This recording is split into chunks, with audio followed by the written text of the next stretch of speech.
So hello everyone. आजचं आपलं काय आहे तर विज्ञान विषयाचं कालच्या झालेल्या जे ग्रुप सी ची मेन्सची एक्झाम होती त्याच्यामध्ये जे सायन्सचा जो काही आपल्याला क्वेश्चन्स आले होते त्याचा आपण डिटेल अनालिसिस करणार आहोत. ओव्हरव्ह्यू एकदा तुम्ही करून घेतलेला असेल फास्ट फास्ट मध्ये आन्सर टिक, पण आपण एकदम डिटेल अनालिसिस करणार आहोत जे की आपल्या ह्या काल झालेल्या परीक्षेचा असेल किंवा पुढे चालून जे ज्यांचा 2027चा अटेम्प्ट आहे त्यांच्यासाठी असेल.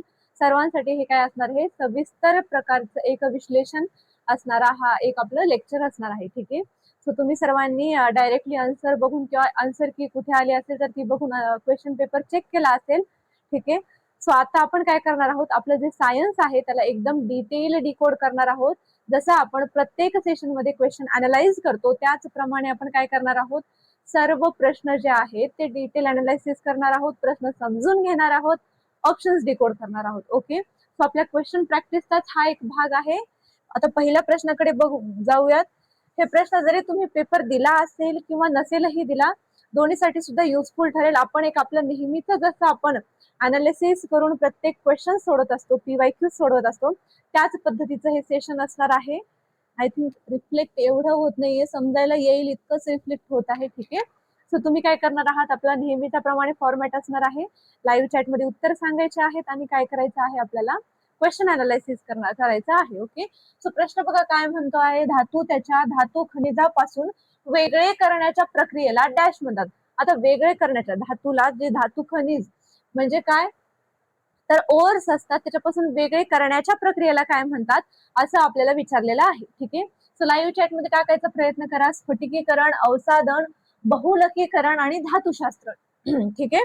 The process of isolating metals from their ore is called as काय, क्रिस्टलायझेशन, सेडिमेंटेशन, पॉलिमरायझेशन आणि मेटलर्जी. ठीक आहे. ज्यांना मराठीमध्ये सायन्स हा विषय जरा हार्ड जातो त्यांनी इंग्लिश मध्ये सुद्धा ते काय करू शकतात, रेफर करू शकतात. ठीक आहे. सो सांगायचा प्रयत्न करा. याचा आन्सर तुम्हाला काय वाटते, धातू त्याच्या धातू खनिजापासून ओर पासून एक आपल्याला शुद्ध धातू मिळत असतो, त्यालाच आपण काय म्हणत असतो, धातुशास्त्र, किंवा ज्याला आपण काय म्हणू, मेटलर्जी म्हणू. ठीक आहे. ओर पासून एक आपल्याला चांगलं शुद्ध प्युअर जे धातू आहे तो मिळत असतो, ज्याला आपण काय म्हणतो, मेटलर्जी. ओके. आता क्रिस्टलायझेशन म्हणजे काय, एखादा जर सबस्टन्स असेल तर त्या सबस्टन्स पासून आपल्याला क्रिस्टल्स मिळवायचे आहेत. म्हणजे जसं की बघा, समुद्राच्या पाण्यापासून मीठ मिळवणं असेल किंवा खडी साखर बनवणं असेल. ठीक आहे. जे साखरेचे खडे असतात क्रिस्टल्स मध्ये येतात. ठीक आहे. त्याला आपण काय म्हणतो, क्रिस्टलायझेशन म्हणतो. ठीक आहे. सेडिमेंटेशन म्हणजे काय, आता सेडिमेंटेशन मध्ये एखादा असा खूप जड असा पदार्थ असतो एखाद्या म्हणजे द्रव स्वरूपात. ठीक आहे. एखाद्या लिक्विड मध्ये जर आपण एखादा जड स्वरूपाचा पदार्थ टाकला जो की पटकन ते काय होत नाही, त्याच्यामध्ये विरघळत नाही, तर त्यावेळेस ग्रॅव्हिटेशनचा उपयोग करून ते जो पदार्थ आहे, तो जो सबस्टन्स आहे, तो त्या जे काही असेल पाण्याचं काही म्हणून ज्याच्यात तो टाकलेला असेल त्याच्यात एकदम तळागाळाशी जाऊन राहतो. कशामुळे, गुरुत्वाकर्षणामुळे, ज्याला आपण काय म्हणतो सेडिमेंटेशन, ज्याला आपण काय म्हणतो मराठीमध्ये अवसादन.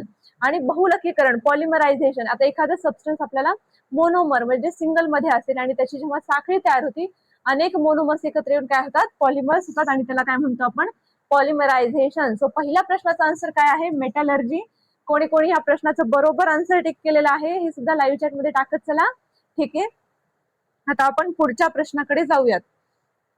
आता बघा, विद्युत विच्छेदन म्हणजेच काय, इलेक्ट्रोलायसिस. आता या प्रक्रियेमध्ये कोणते वाक्य बरोबर आहे असं आपल्याला विचारलेलं आहे. आता प्रश्न पूर्ण एकदा ओव्हरव्ह्यू करा, पूर्ण प्रश्न एकदा वाचून घ्या, त्याचे पूर्ण ऑप्शन्स जे आहेत ते वाचून घ्या.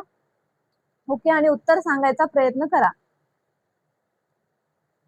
लाईव्ह चॅट मध्ये टाकत चला, विद्युत विच्छेदन प्रक्रियेमध्ये कोणते वाक्य बरोबर आहे असं आपल्याला काय केलेलं आहे, विचारलेलं आहे. ठीक आहे. सांगा. आता याच्यामध्ये काय होतं बघा, चारही ऑप्शन्स एकदा वाचून घ्या.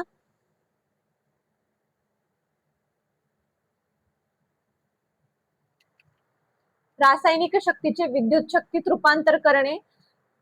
ठीक आहे. म्हणजेच काय, chemical energy is converted into electric energy, जी की आपल्याला कशात पाहायला मिळते. जर याचं एखादं एक्झाम्पल द्यायचं असेल तर काय आहे, बॅटरी. ठीक आहे. बॅटरीमध्ये आपण पाहतो की केमिकल एनर्जीचं काय होतं, विद्युत एनर्जी म्हणजेच काय, इलेक्ट्रिकल एनर्जी मध्ये रूपांतर होत असतं. विद्युत शक्ती ही उत्स्फूर्त स्पॉन्टेनियस प्रक्रियेसाठी वापरली जाते, विद्युत शक्ती ही अस्फूर्त प्रक्रियेसाठी वापरली जाते, आणि विद्युत शक्ती ही उत्स्फूर्त व अउत्स्फूर्त म्हणजेच स्पॉन्टेनियस अँड नॉन स्पॉन्टेनियस साठी प्रक्रियेसाठी वापरली जाते. ठीक आहे, तो थोडा कन्फ्युजिंग प्रश्न आहे. सो पहिले इलेक्ट्रोलायसिस म्हणजे काय समजून घ्या. आता याच्यामध्ये काय होत असतं बघा, चारही ऑप्शन्स एकदा तुम्ही डिकोड करून घ्या आणि तुमचं जे काही आन्सर असेल ते लाईव्ह चॅट मध्ये टाकत चला. ठीक आहे, आता ह्याच्यामध्ये जी इलेक्ट्रिकल एनर्जी आहे ती इलेक्ट्रिकल एनर्जी उत्स्फूर्त प्रक्रिये नॉन स्पॉन्टेनियस प्रक्रियेसाठी वापरली जाते. ठीक आहे, यालाच आपण काय म्हणतो, इलेक्ट्रोलायसिस. इलेक्ट्रोलायसिस मध्ये काय होतं, याला अउत्स्फूर्त प्रक्रिया म्हणजे विद्युत शक्ती म्हणजे बाहेरून याला काय दिलं जातं, डायरेक्टली करंट दिला जातो, ज्याला आपण काय म्हणतो, इलेक्ट्रोलायसिस. ओके, म्हणजेच काय, विद्युत विच्छेदन. ओके, ह्या प्रक्रियेसाठी आपला करेक्ट आन्सर काय आहे, फक्त C, only A B only C. Okay, option number 2. Next प्रश्नाकडे जाऊयात. मानवी डोळ्यामधील योग्य विधान आपल्याला काय करायचं आहे, ओळखायचं आहे. ठीक आहे, सो काय आहे, मानवी डोळ्यामधील पारदर्शक स्फटिकमय भिंग हे दुहेरी अंतर्वक्र भिंग असते. ओके, नंतर आहे ते दुहेरी अंतर्वक्र भिंग वास्तविक व उलटी प्रतिमा तयार करते.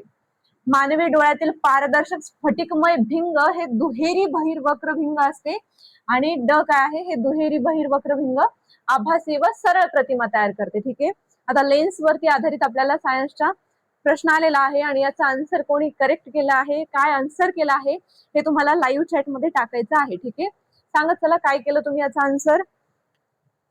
ठीक आहे, सांगा. आता याच्यामध्ये जर तुम्ही दोन ऑप्शन्स ह्याच्यातले जे दोन पर्याय आहेत ते बरोबर आहेत आणि आपल्याला तेच ओळखायचे आहेत. ठीक आहे, सांगायचा प्रयत्न करा, लाईव्ह चॅट मध्ये टाकत चला, सांगा, सांगायचा प्रयत्न करा. आता जर आपण पाहिलं, मानवी डोळ्यातील पारदर्शक स्फटिकमय भिंग, ओके, हे दुहेरी बहिर्वक्र भिंग असते. तर ते दुहेरी बहिर्वक्र भिंग असते का, तर हो असते. हे नैसर्गिकरित्या आपल्यामध्ये काय आहे, दुहेरी बहिर्वक्र भिंग असते, जे की कसं असतं, फुगीर असतं. ठीक आहे, दोन्ही बाजूने हे फुगीर असतं, म्हणजेच काय, तर कॉन्केव्ह आणि कॉन्व्हेक्स. आता याला काय म्हणू आपण, दुहेरी बहिर्वक्र भिंग म्हणजे काय, आता त्याच्यावरून काय होतं, ही जे असते हे दोनही बाजूंनी फुगीर असते. ठीक आहे, तर हे आपल्यामध्ये नैसर्गिकरित्या असते, म्हणून हे एक ऑप्शन बरोबर आहे. आता ते दुहेरी अंतर्वक्र भिंग हे वास्तविक आणि उलटी प्रतिमा तयार करतं का आभासी आणि सरळ प्रतिमा तयार करतं.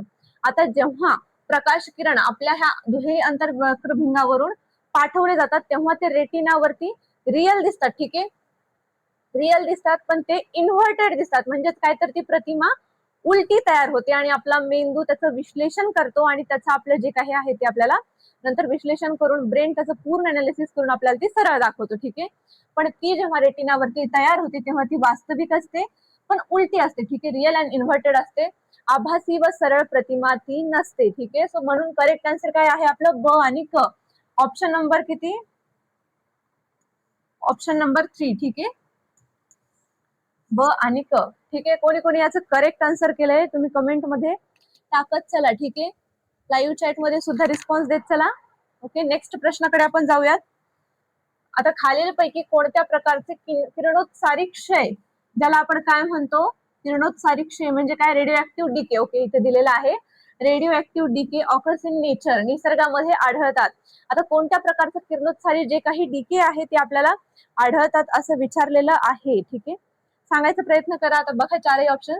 अल्फा क्षय, ज्यामध्ये हेलियम केंद्रक उत्सर्जित होतो. ठीक आहे, सो याच्यामध्ये हेलियम केंद्रक असतो आणि तो काय होतो, उत्सर्जित होत असतो, हा इमिट होत असतो. सो हेही ऑप्शन बरोबर आहे. बीटा क्षय, ज्याच्यामध्ये म्हणजे बीटा डीके, त्याच्यामध्ये काय होतं, इलेक्ट्रॉन्स किंवा जे पॉझिट्रॉन्स असतात ते उत्सर्जित होतात, हे सुद्धा वाक्य बरोबर आहे. गॅमा क्षय, ज्याच्यामध्ये उच्च ऊर्जा फोटॉन्स उत्सर्जित होतात, तर हे सुद्धा आन्सर बरोबर आहे. आणि त्याच्यामुळे आपलं करेक्ट आन्सर काय आहे, ऑप्शन नंबर 4, यापैकी सर्व. ठीक आहे, हे आपलं करेक्ट आन्सर आहे, ऑल ऑफ दिस. ठीक आहे, कोणी कोणी असं आन्सर काय केले लाईव्ह चॅट मध्ये टाकत चला. आणि जर कोणी प्रॅक्टिस म्हणून बघत असेल, पुढच्या वर्षाचा अटेम्प्ट देणार आहे 2027 चे, तर त्यांच्यासाठी सुद्धा हे काय आहे, इम्पॉर्टंट आहे. ठीक आहे, आपण काय करत आहोत, एका प्रकारचं PYQ विश्लेषणच समजूया त्याला. आणि जे पेपर ज्यांनी काल दिलाय त्यांच्यासाठी सुद्धा हे काय असेल, एक डिटेल्ड एक्सप्लेनेशन असेल, ज्याच्यावरून तुम्हाला कळेल की कोणते प्रश्न चुकले आहेत आणि कोणते प्रश्न बरोबर आले. ठीक आहे. आता प्रश्न बघा, प्रकाशाच्या तरंग लांबीमध्ये वाढ झाल्यास माध्यमाचा अपवर्तनांक सामान्यतः डॅश. ठीक आहे. वाढतो, कमी होतो, स्थिर राहतो, शून्य होतो. सांगायचा प्रयत्न करा. लाईव्ह चॅट मध्ये याचं उत्तर द्यायचा प्रयत्न करा.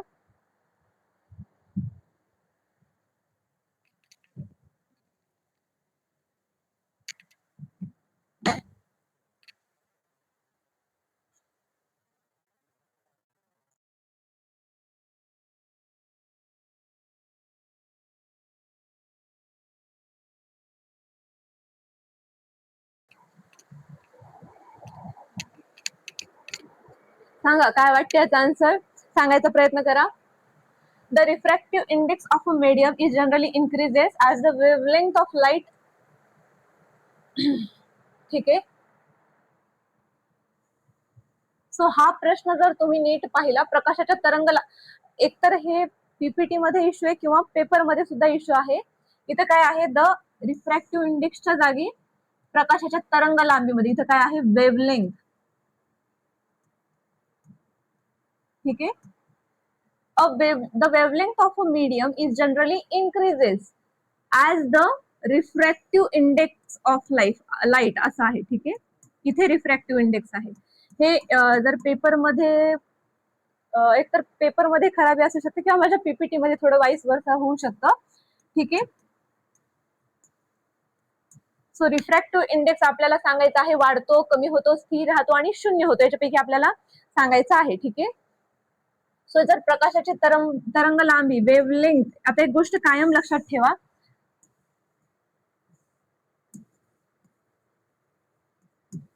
वेवलेंथ जर वाढत असेल आणि त्याच्यानंतर जेव्हा वेवलेंथ वाढते तेव्हा जे काही आपलं रिफ्रॅक्टिव्ह इंडेक्स आहे, ठीक आहे, हा काय होत असतो, कमी होत असतो आणि यालाच आपण काय म्हणतो, डिस्पर्शन किंवा नॉर्मल डिस्पर्शन असे याला आपण म्हणत असतो. ठीक आहे. सो ही डिस्पर्शनची प्रोसेस बद्दल आपल्याला विचारलेलं आहे आणि याच्यात आपल्याला विचारलेलं आहे जी आपली वेवलेंथ आहे, अपवर्तनांक, आपला रिफ्रॅक्टिव्ह इंडेक्स आहे, तो कसा होतो, तर तो होतो कमी होतो. जर तरंग लांबीची जर वाढ होत असेल तर जो काही रिफ्रॅक्टिव्ह इंडेक्स आहे तो कमी होतो आणि यालाच आपण काय म्हणतो, नॉर्मल डिस्पर्शन किंवा डिस्पर्शन असं आपण या प्रक्रियेला म्हणतो. ठीक आहे. आता यावरून असं लक्षात ठेवायचं की यावेळेस जर आपल्याला प्रश्न कमी होतो, जास्त होतो असं विचारलेलं आहे, तर पुढच्या वेळेस डायरेक्टली डिस्पर्शन मीन्स आणि म्हणजे किंवा डिस्पर्शन म्हणजे आणि हे आपल्याला ऑप्शन्स मध्ये येऊ शकतात. ठीक आहे. वेवलेंथ मध्ये वाढ होते, रिफ्रॅक्टिव्ह इंडेक्स मध्ये कमी होते. ठीक आहे. हे असं आपल्याला घुमवून प्रश्न विचारला जाऊ शकतो. ठीक आहे. सो अशा प्रकारे आपल्याला अभ्यास करायचा आहे. ओके. नेक्स्ट प्रश्नाकडे आपण जाऊयात. ठीक आहे. बघा नेक्स्ट प्रश्न, आधुनिक आवर्त नियमांनुसार, ठीक आहे, मॉडर्न पिरियडिक टेबल नुसार मूलद्रव्यांचे भौतिक आणि रासायनिक, फिजिकल अँड केमिकल प्रॉपर्टीज ही डॅशची आवर्ती फलन, एकतर पेपर मध्ये काय लिहिलंय बघावं लागेल, आवर्ती कार्य आहे असं लिहिलेलं आहे आय थिंक पेपर मध्ये, किंवा ह्यालाच आपण एक पूर्ण वाक्य आहे ते की आधुनिक आवर्त नियमानुसार मूलद्रव्याचे जे काही भौतिक आणि रासायनिक गुणधर्म आहेत, गुणधर्म ही कार्ये डॅशची आवर्त फलन आहे. ठीक आहे. आवर्ती फलन आहे. सो आवर्ती फलन आहे किंवा कार्य आहे, तर हे कशाचे आहे, तर हे आहे अणुक्रमांक. ठीक आहे. ऍटॉमिक नंबरचा आवर्ती फलन आहे किंवा आवर्ती कार्य आहे आणि असं कोणी म्हटलेलं आहे, हेनरी मोसले या सायंटिस्टनी हे म्हणलेलं आहे. ठीक आहे. हा नियम कोणी सांगितला आहे, तर हेनरी मोसले. ठीक आहे. साईडला नोट डाऊन करत चला. हेनरी मोसले यांच्या नियमानुसार जे काही आधुनिक आवर्त सरणी नियमानुसार जे काही आहे मूलद्रव्यांचं फिजिकल अँड केमिकल प्रॉपर्टीज हे त्यांच्या काय आहे, अनुक्रमांक, ठीक आहे, याच्यावरती काय आहे, यावरती त्याची आवर्ती फलन आहे असं ते पूर्ण वाक्य आहे. क्वेश्चन पेपर मध्ये आवर्ती कार्य आहे असं दिलेलं आहे आय थिंक. ठीक आहे. नेक्स्ट प्रश्नाकडे जाऊयात. कोणत्या अंतर्देहगृही प्राण्याला समुद्री फर, सी फर म्हणून सामान्यपणे ओळखले जाते? ठीक आहे. अॅनिमल किंगडम वरून हा प्रश्न आहे, सांगायचा प्रयत्न करा. कोणतीही एक्झाम असू द्या, अॅनिमल किंगडम वरून हमखास प्रश्न विचारला जातो. ओके.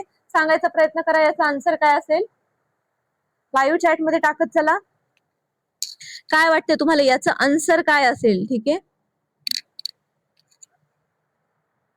पेनाटुला, फायसेलिया, हायड्रा आणि ओबिलिया. आता पेनाटुलाचे ट्रिक आता एक सांगते. पेनाटुलावरून पेन, ओके, त्याला आपण काय म्हणतो? Sea pen. त्याचं दुसरं नाव काय आहे? पेनाटुला. आता फायसेलियासाठी एक शब्द आहे, काय आहे तो लाईव्ह चॅट मध्ये टाकत चला. आपल्याला सी फॉर बद्दल विचारलेलं आहे. ठीक आहे, लाईव्ह चॅट मध्ये उत्तर टाकत चला. काय वाटतं तुम्हाला काय असेल करेक्ट आन्सर? सांगत चला. ठीक आहे, सो जे काही फायसेलिया आहे त्याला आपण काय म्हणतो? पोर्तुगीज मॅन ऑफ वॉर. हे सुद्धा साईडला लिहून ठेवा.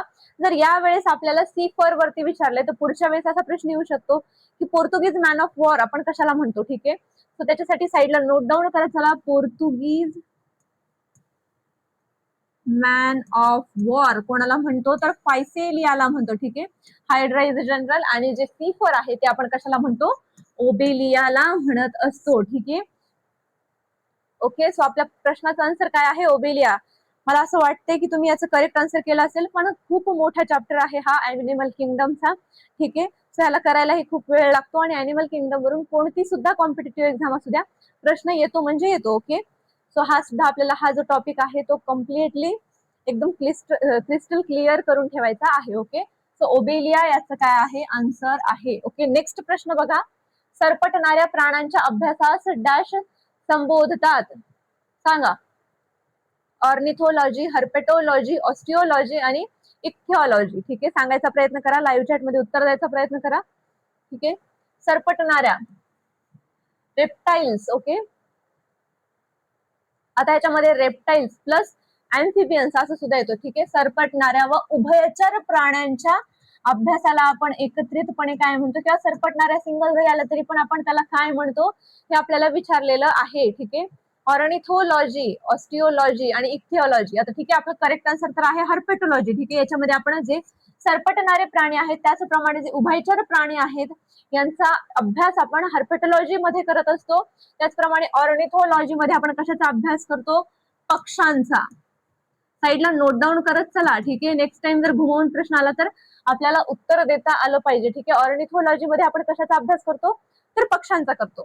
ऑस्टिओलॉजी मध्ये कशाचा अभ्यास करतो? हाडांचा अभ्यास. ठीक आहे, साईडला नोट डाऊन करत चला.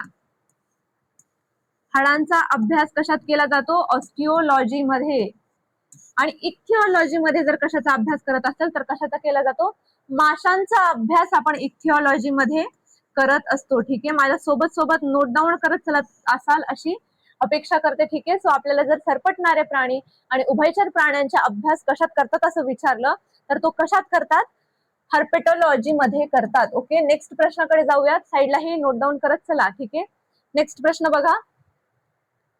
हायड्राच्या नेमॅटोसिस्ट म्हणजेच काय? निडोब्लास्ट आपण त्याला म्हणूया. ठीक आहे, निडोब्लास्ट असलेलं निडोब्लास्ट मध्ये असलेलं विषारी द्रव्य जे आहे त्याला काय म्हणतो तसं आपल्याला विचारलेलं आहे. टॉक्झिन, हिप्नोटॉक्झिन, विष आणि हिमॅटिन. ठीक आहे, सांगायचा प्रयत्न करा. लाईव्ह चॅट मध्ये उत्तर द्यायचा प्रयत्न करा. ठीक आहे, सांगा काय वाटतं याचा आन्सर काय असेल? हॅलो हॅलो, माईक चालू आहे. सो जो आपल्या हायड्राच्या नेमॅटोसिस्ट म्हणजे निडोब्लास्ट याच्यामध्ये कोणत्या प्रकारचं टॉक्झिन किंवा जे विषारी द्रव आहे त्याला काय म्हणतो असं विचारलेलं आहे. ठीक आहे, ह्याला आपण काय म्हणतो? हिप्नोटॉक्झिन असं म्हणत असतो. ठीक आहे, हिप्नोटॉक्झिन नावाचं विषारी द्रव जे आहे ते आपल्याला निमॅटोब्लास्ट मध्ये निमॅटोसिस्ट मध्ये हायड्राच्या आपल्याला दिसून येतं. ओके, नेक्स्ट प्रश्न बघूयात. आता वनस्पती स्वतःचे सेंद्रिय अन्न तयार करतात त्यास काय म्हणतात असं आपल्याला विचारलेलं आहे. ठीक आहे, आता ह्याचा आन्सर खूप बेसिक आहे, तुम्ही देऊ शकता, द्यायचा प्रयत्न करा. ठीक आहे,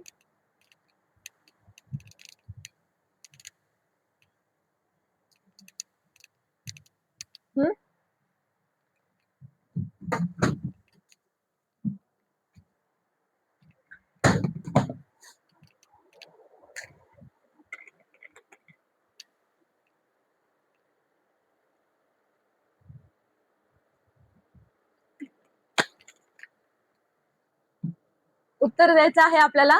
आता वनस्पती स्वतःचं अन्न स्वतः तयार करतात. ठीक आहे, स्वतःचं सेंद्रिय अन्न म्हणजे काय? त्यांचं ऑर्गॅनिक जे फूड आहे ते स्वतःच तयार करतात. ओके, पण त्या स्वतः तयार करतात म्हणजेच काय, त्या काय आहेत, स्वयंपोषी आहेत. ओके, पण काही काही वेळेस आपल्या ज्या काही एक्झाम्स असतील त्याच्यामध्ये जरीही मराठीमध्ये आणि इंग्लिशमध्ये प्रश्न असला तरी सुद्धा ऑप्शन्स इंग्लिशचेच ऑप्शन्स मराठीमध्ये टाईप केलेले असतात. सो आपल्याला काही काही बेसिक जे सायन्सचे प्रश्न आहेत किंवा जे बेसिक सायन्सचे शब्द आहेत ते आपल्याला दोन्ही लँग्वेज मध्ये माहित असणं गरजेचं आहे. ठीक आहे. सो जर वनस्पती स्वतःचं अन्न स्वतः तयार करतात म्हणजेच त्या स्वयंपोषी आहेत, आणि जे आपण मानव आपण काय आहेत, परपोषी आहेत. आपण स्वतःचं अन्न स्वतःवर तयार करत नाही. ठीक आहे, स्वतः तयार करतात पण आधी आपण मार्केटमधून भाजीपाला वगैरे आणतो किंवा शाकाहारी किंवा मांसाहारी. ठीक आहे, सो आपण दुसऱ्यावरती अवलंबून आहे. ठीक आहे, सो वनस्पती जर स्वतःचं अन्न स्वतः बनवत असतील तर त्या काय आहेत, स्वयंपोषी आहेत. म्हणजेच काय आहे, ऑटोट्रॉफिक आहेत. ऑटोट्रॉफिक म्हणजे काय, साईडला नोट डाऊन करत चला जर कोणाला मराठी आणि इंग्लिश मध्ये माहिती नसेल. ठीक आहे, ऑटोट्रॉफिक म्हणजे स्वयंपोषी आणि हेटेरोट्रॉफिक म्हणजे काय, परपोषी. अजून दोन ऑप्शन्स आहेत, पॅरासाइटिक जे की यजमानांवरती डिपेंडंट असतात आणि त्याचप्रमाणे सॅप्रोफायटिक जे की कशासाठी, जे काही कुजलेले असतात त्याच्यावरती ते डिपेंडंट असतात. सो आपल्याला कशाबद्दल विचारलेलं आहे, स्वयंपोषी बद्दल विचारलेलं आहे, वनस्पतींबद्दल विचारलेलं आहे, ज्या की काय आहेत, ऑटोट्रॉफिक आहेत. ओके, नेक्स्ट प्रश्नाकडे जाऊयात. हे बोर्डो मिश्रणामध्ये वापरत नाहीत. सांगा आता बोर्डो मिश्रणामध्ये वापरत नाहीत असं लिहिलेलं आहे. ठीक आहे, सो आपल्याला हा काय आहे, आपल्याला केमिस्ट्रीवरती आलेला प्रश्न आहे. सांगा, उत्तर द्यायचा प्रयत्न करा. सांगा, चारही ऑप्शन्स बघून घ्या. कॉपर सल्फेट, चुना, चुनकळी किंवा सोडियम सल्फेट आणि पाणी. ठीक आहे,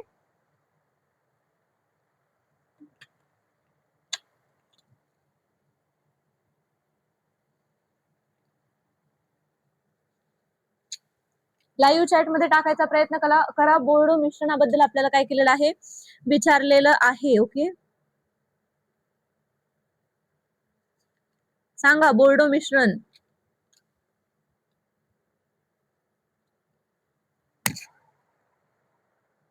कॉपर सल्फेट जे आहे, आपण ज्याला काय म्हणतो, कॉपर सल्फेट,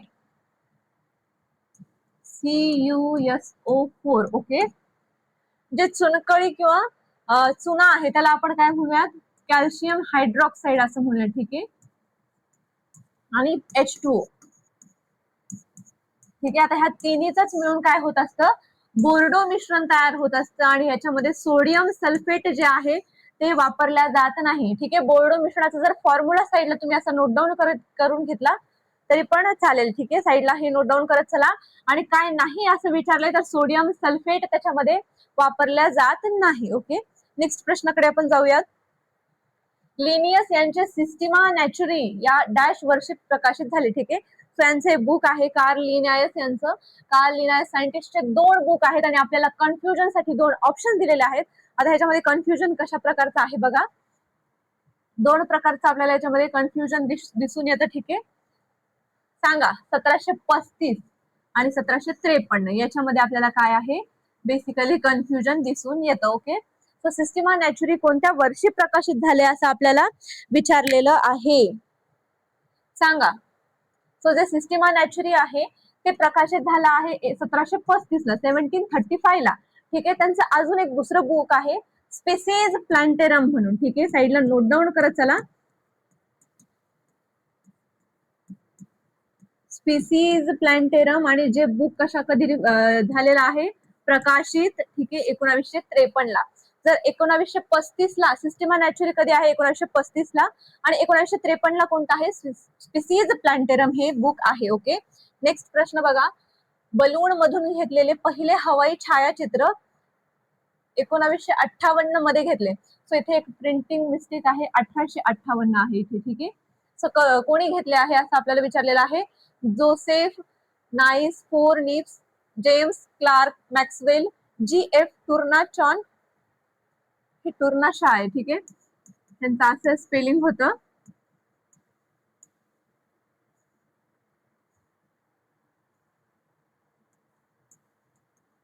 सो ह्याच्या स्पेलिंग वरून कट टू कट त्यांनी टुर्नाचॉन घेतले, पण ते टुर्नाशा असं आहे. ठीक आहे, त्याचा प्रोनाउन्सिएशन तशा प्रकारे होत असतं. JF टुर्नाशॉ आणि राल्फ W कीफर. ठीक आहे, आपल्याला ह्याच्यापैकी सांगायचं आहे बलून मधून जे पहिलं छायाचित्र आहे, हवाई छायाचित्र आहे, ते कोणी घेतलेलं आहे, 1858 मध्ये. सांगायचा प्रयत्न करा, लाईव्ह चॅट मध्ये टाकत चला. ठीक आहे, सांगा कोणी घेतलेला आहे.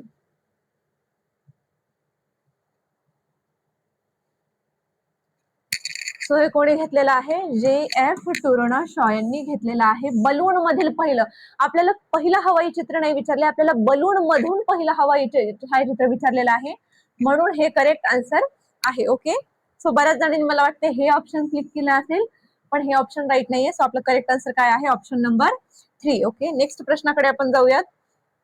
खालील विधानांचा विचार करा आणि बघा. आता वनस्पती मोठ्या प्रमाणात इन्फ्रारेड, आता ह्याला आपण काय म्हणतो, नियर इन्फ्रारेड, NIR, ओके, प्रकाश परावर्तित करतात. ओके, नेक्स्ट प्रश्न आहे, सदाहरित वनस्पतींपेक्षा लाकडाचे इन्फ्रारेड प्रकाश परावर्तन खूपच कमी असते. ठीक आहे, सर्व आपण एकदा ऑप्शन्स बघून घेऊयात. पाणी आणि मृदा हे देखील प्रात्यक्षिकपणे कोणत्याही इन्फ्रारेड प्रकाश परावर्तित करत नाही. बॉटनीचा प्रश्न आहे, सांगायचा प्रयत्न करा. ठीक आहे, बॉटनी ही म्हणू शकतो आणि आपण ह्याला फिजिक्स पण म्हणू शकतो. ठीक आहे, इन्फ्रारेड रे मुळे, पण सांगायचा प्रयत्न करा. लाईव्ह चॅट मध्ये टाकत चला, काय वाटतं तुम्हाला काय असेल करेक्ट आन्सर. सो वनस्पती मोठ्या प्रमाणात इन्फ्रारेड जे काही आहे ते प्रकाश परावर्तित करतात, तर त्याचा आन्सर आहे हो, ते प्रकाश परावर्तित करतात. ठीक आहे, नेक्स्ट आहे, सदाहरित वनस्पतींपेक्षा लाकडाचे जे इन्फ्रारेड प्रकाश परावर्तन असते ते खूपच कमी असते. सो हे सुद्धा आन्सर बरोबर आहे. ब सुद्धा जे विधान आहे ते बरोबर आहे. आणि आपल्याला कोणतं विचारलेलं आहे, खालीलपैकी कोणती विधाने बरोबर आहेत असं विचारलेलं आहे. ठीक आहे, आणि जे आहे पाणी आणि मृदा हे देखील प्रात्यक्षिकपणे कोणताही इन्फ्रारेड प्रकाश परावर्तित करत नाही. आता इथे थोडीशी आपल्याला त्यांनी गुगली टाकलेली आहे, पाणी आणि मृदा असं दिलेलं आहे. ठीक आहे, आता पाणी आणि मृदा, जर पाणी आलं असतं, फक्त पाणी असलं असतं, मृदा नसलं असतं, की पाणी प्रात्यक्षिकपणे कोणताही इन्फ्रारेड प्रकाश परावर्तित करत नाही. का नाही करत, कारण की ते शोषून घेत असतं. ठीक आहे, पण मृदा बेसिकली कोरडी मृदा ही काय करत असते, प्रकाश परावर्तित करत असते. ठीक आहे, सो त्याच्यामुळे इथे आपल्याला त्यांनी कन्फ्युजन साठी मृदा दिलेला आहे, आणि मृदा असल्यामुळे हे ऑप्शन जे आहे आपलं ते चुकीचं आहे. म्हणून फक्त अ आणि ब, ऑप्शन नंबर 3 फक्त एवढंच करेक्ट आहे. हे ऑप्शन नंबर 3 करेक्ट नाही, जर याच्यामध्ये जर मृदा आहे म्हणून हे करेक्ट नाही. जर मृदा नसलं असतं, ह्याच्यामध्ये फक्त पाणी असलं असतं, तर हे सुद्धा वाक्य बरोबर होतं, पण त्याच्यामध्ये मृदा आहे. आणि जर कोरडी मृदा जर आपण पाहिली तर त्याच्यामध्ये इन्फ्रारेड प्रकाश परावर्तित होतो. ठीक आहे, त्याच्यामुळे आपलं काय आहे करेक्ट आन्सर, फक्त अ आणि ब. ओके, नेक्स्ट प्रश्नाकडे आपण जाऊयात. पाचा नेक्स्ट प्रश्न, खालीलपैकी कोणत्या प्रकारचं रिझोल्युशन रिमोट सेन्सिंग सेन्सरद्वारे शोधता येणारी सर्वात लहान वस्तू निश्चित करतो, सांगा. लाईव्ह चॅट मध्ये टाकत चला, क्वेश्चनचा आन्सर द्यायचा प्रयत्न करा.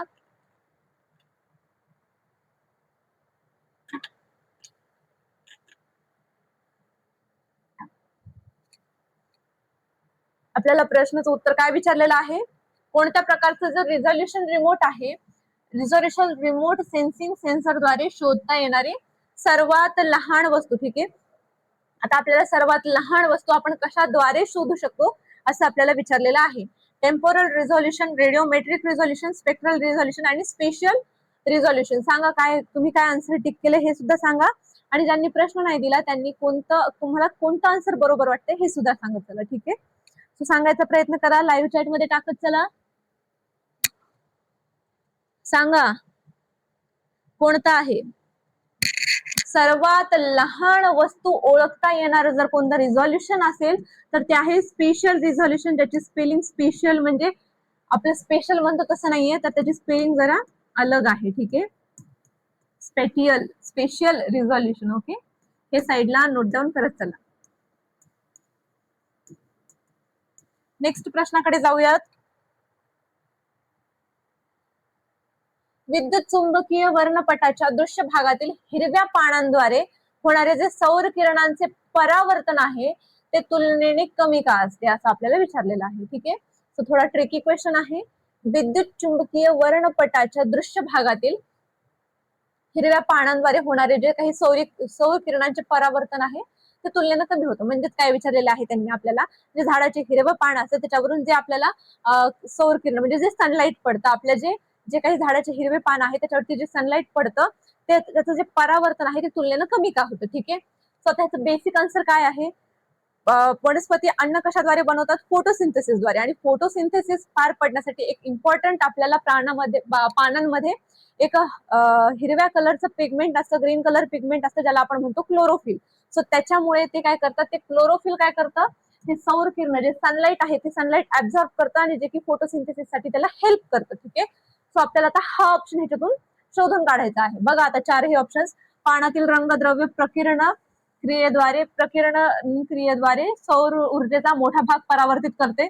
वनस्पतींच्या पानामध्ये पाण्याचे प्रमाण जास्त असल्यामुळे क्लोरोफिल रंगद्रव्यामुळे सौर ऊर्जेचे शोषण होत असल्यामुळे, ठीक आहे, क्लोरोफिलमुळे काय होतं, आपले जे काही सौर ऊर्जा आहे, जे काही आपले सूर्यकिरण आहेत, सनलाईट आहे, याचं शोषण होत असतं आणि त्याच्यामुळे ते तिथून तुलनेने कमी प्रमाणात परावर्तित होत असतात. ठीक आहे. So option number 3 is right. Okay. Next प्रश्न बघा. CIA ट्रायड सिक्युरिटी पॅराडाईम नुसार अक्षर आय चा अर्थ डॅश आहे. ठीक आहे. आता CIA ट्रायड सिक्युरिटी मध्ये CIA मध्येच याचा फुल फॉर्म आहे. ठीक आहे. आता आपल्याला याच्यामधला आय विचारलेला आहे. ठीक आहे. इन्फॉर्मेशन, इंटिग्रिटी, इंटिग्रेशन आणि इनोव्हेशन. आता याच्यामध्ये टिक केलेलं आहे म्हणून हे आन्सर करेक्ट नाहीये. ओके. सो याचं करेक्ट आन्सर आहे इंटिग्रिटी. ठीक आहे. ऑप्शन नंबर 2 हे आपलं काय आहे, करेक्ट आन्सर आहे. आता सी म्हणजे काय सांगा, सी म्हणजे काय, सी म्हणजे काय सांगत चला. सी म्हणजे कॉन्फिडेन्शियालिटी. ठीक आहे.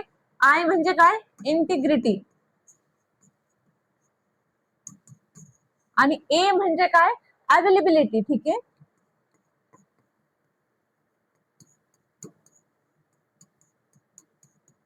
आता कम्पॅटिबिलिटी म्हणजे काय, गोपनीयता. साईडला माझ्या सोबत नोट डाऊन करत चला. ठीक आहे. गोपनीयता. ओके. हे तर झालं. इंटिग्रिटी म्हणजे काय, अखंडता. ओके.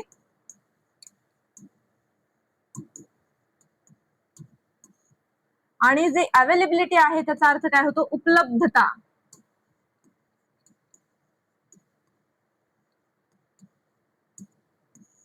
सो आपल्याला काय विचारलेलं आहे, आय बद्दल विचारलेलं आहे.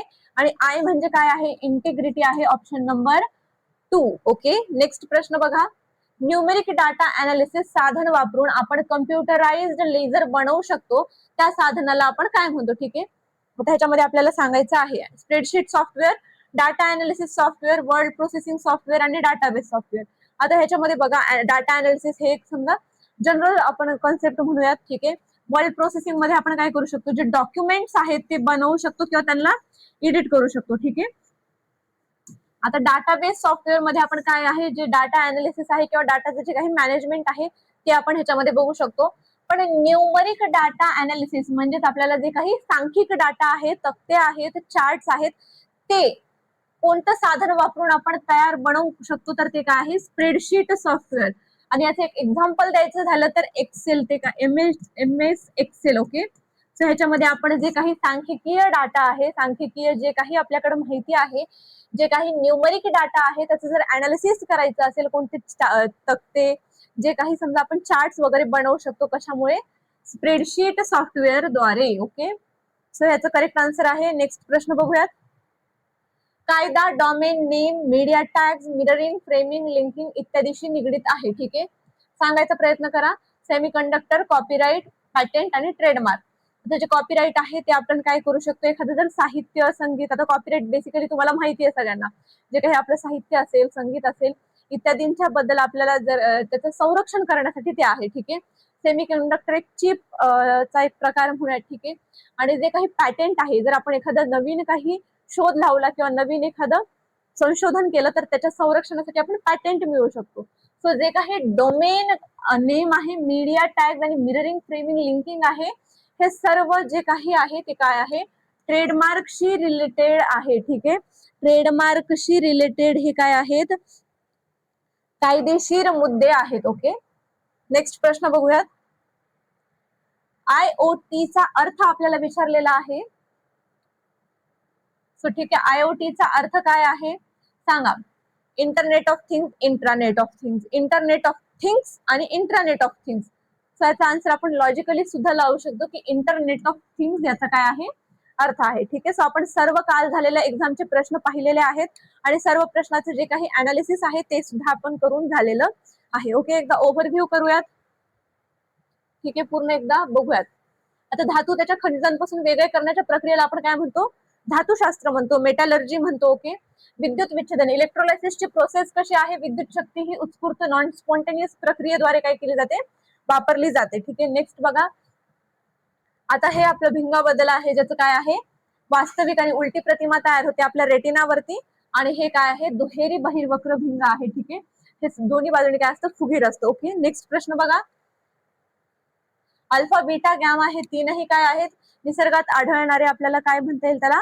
जे काही रेडिओ ऍक्टिव्ह डीके आहेत आणि हे उत्सर्जित हे हेलियम उत्सर्जित करतो, इलेक्ट्रॉन्स पॉझिट्रॉन्स बीटा डीके उत्सर्जित करतात आणि गॅमासाठी उच्च ऊर्जा फोटॉन्स उत्सर्जित होतात. So all of the above हे काय आहे? आपलं आन्सर आहे. ओके, नेक्स्ट प्रश्न बघा. प्रकाशाच्या तरंग लांबीत वाढ झाली आणि माध्यमाचा जो काही रिफ्रॅक्टिव्ह इंडेक्स आहे तो काय होतो? कमी होतो, ज्याला आपण काय म्हणतो? डिस्पर्शन. आणि याचा करेक्ट आन्सर काय आहे? कमी होतो, डिक्रीजेस हे काय आहे? याचा करेक्ट आन्सर आहे. नेक्स्ट प्रश्न बघा. आधुनिक आवर्त नियमानुसार मूलद्रव्याचे जे काही भौतिक आणि रासायनिक कार्य आहेत ते कशाचे फलन, कोणत्या आवर्तीचं फलन आहे? अणुक्रमांक ची आवर्ती फलन आहे. ओके, नेक्स्ट प्रश्न बघूयात. कोणत्या आंतरदेहगृही प्राण्याला सी फोर म्हणतो आपण? तर ओबिलियाला म्हणतो, पेनाटुलाला सी पेन म्हणतो आणि त्याचप्रमाणे फायसेलियाला पोर्तुगीज मॅन ऑफ वॉर. ठीक आहे, नेक्स्ट प्रश्न बघूयात. सरपटणाऱ्या किंवा जे काही उभयचर प्राणी असतात त्यांच्या अभ्यासाला आपण काय म्हणतो? हर्पेटोलॉजी म्हणतो. ऑर्निथोलॉजी आपण पक्ष्यांच्या अभ्यासाला म्हणतो. त्याचप्रमाणे ऑस्टिओलॉजी जे आहे ते हाडांच्या अभ्यासाला म्हणतो आणि इक्थिओलॉजी जे आहे ते माशांच्या अभ्यासाला म्हणतो. ओके, हायड्राच्या नेमॅटोसिस्ट मध्ये, निडोब्लास्ट मध्ये जे काही विषारी द्रव असतात त्याला आपण काय म्हणतो? हिप्नोटॉक्झिन असं आपण त्याला म्हणत असतो. ओके, नेक्स्ट प्रश्न बघा. वनस्पती स्वतःचे सेंद्रिय अन्न स्वतः तयार करतात, ज्याला आपण काय म्हणतो? ऑटोट्रॉफिक, स्वयंपोषी असं आपण त्याला म्हणत असतो. ठीक आहे, नेक्स्ट प्रश्न बघा. बोर्डो मिश्रणासाठी काय वापरत नाही? तर सोडियम सल्फेट हे त्याच्यामध्ये वापरत नाहीत. नेक्स्ट प्रश्न बघा. लिनियस यांचं सिस्टीम ऑफ नेचर कधी प्रकाशित झाले? 1735 ला झाले आणि जे काही स्पीसीज प्लॅन्टेरम आहे हे 1753 ला झाले. ओके, नेक्स्ट प्रश्न बघा. पहिले हवाई छायाचित्र बलून मधून, ठीक आहे, बलून मधून आले म्हणून काय आहे आपलं करेक्ट आन्सर? GF टुर्नाशा. ठीक आहे, किंवा टर्नाशा असं त्यांचं प्रोनाऊन्सिएशन होत असतं. ठीक आहे, नेक्स्ट प्रश्न बघा. आता ह्याच्यापैकी काय आहे? फक्त अ आणि ब विधान बरोबर आहे का? कारण ह्याच्यामध्ये मृदा आहे. मृदा नसलं असतं तर तिसरं सुद्धा विधान आपलं बरोबर असलं असतं. ओके, नेक्स्ट प्रश्न बघा. जे काही आपण छोट्यातल्या छोट्या लहान वस्तूला जर आपल्याला ओळखायचं असेल त्याला त्याच्यासाठी काय आहे? Special resolution. ठीक आहे, स्पेलिंग मध्ये थोडा मिस्टेक झाला. ठीक आहे, स्पेशल रिझोल्युशन असं त्याला आपण म्हणतो. नेक्स्ट प्रश्न बघा. विद्युत चुंबकीय जे काही आपल्या पानांवरती जे काही सूर्यकिरण होतात ते जास्त प्रमाणात परावर्तित होत नाहीत, कारण की ते ग्रीन कलर पिगमेंट रंगद्रव्यामुळे, क्लोरोफिल रंगद्रव्यामुळे ते काय होतात? शोषून घेतलं जातात, त्याच्यामुळे त्याचं परावर्तन जे आहे ते कमी होत असतं. ओके, नेक्स्ट प्रश्न बघा. Triad security, CIA triad security paradigm नुसार आयचा अर्थ काय असं आपल्याला विचारलेला आहे? सी म्हणजे काय?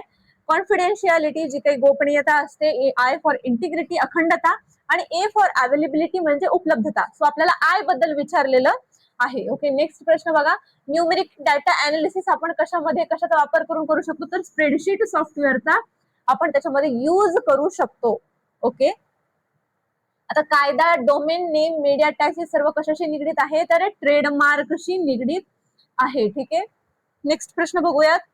IoT चा अर्थ काय आहे? इंटरनेट ऑफ थिंग्स आहे. ठीक आहे, सो आपले मला वाटतं सर्व क्वेश्चन्स झालेत आणि आपण सर्व क्वेश्चन्स जे आहेत ते डिटेल अनालिसिस केलेले आहेत, डिटेल डिकोड केलेले आहेत. ठीक आहे, आपले प्रत्येक जसं सेशन असतं त्या प्रत्येक सेशन प्रमाणे हे सुद्धा सेशन आपण पूर्ण ओव्हरव्ह्यू केलेला आहे. ठीक आहे, सो सर्वांनी ह्या सेशनचा जो काही फीडबॅक असेल, तुम्ही किती तुमचे बरोबर आले हे सर्व तुम्ही मला कमेंट सेक्शन मध्ये सांगणार आहात. ठीक आहे, आणि हे सेशन आवडलं असेल तर आपल्याला लाईक करा. ठीक आहे, आपलं हे सेशन लाईक करा, चॅनलला सबस्क्राईब करा आणि आपलं ऍप जे उत्कर्ष इन्स्टिट्यूटचा ऍप आहे ते डाउनलोड करा जर इनकमिंग फ्युचर बॅचेस साठी. ठीक आहे, आणि हे सेशन कसं वाटलं याचा फीडबॅक तर नक्कीच सांगा. पण ज्यांनी कालची एक्झाम दिलेली आहे 14 जुलैची, तर त्यांनी त्यांचं जे काही किती क्वेश्चन्स बरोबर आले, कुठे मिस्टेक झाल्या, हे सुद्धा कमेंटमध्ये सांगा, ठीक आहे? म्हणजे जेणेकरून आम्हाला कळेल की तुमचं कुठं चुकलं आणि कुठं बरोबर आले. किती प्रश्न बरोबर आले हे नक्की सांगा, ठीक आहे? सो आता आजचं आपलं विज्ञानाचं जे पहिलं सेशन, पहिलं PYQ अनालिसिस किंवा कालचं पेपरचं अनालिसिसचं जे सेशन आहे ते झालेलं आहे. भेटूया नेक्स्ट आपल्या इतिहासाच्या सेशनमध्ये, ठीक आहे? तोपर्यंत थँक्यू सो मच.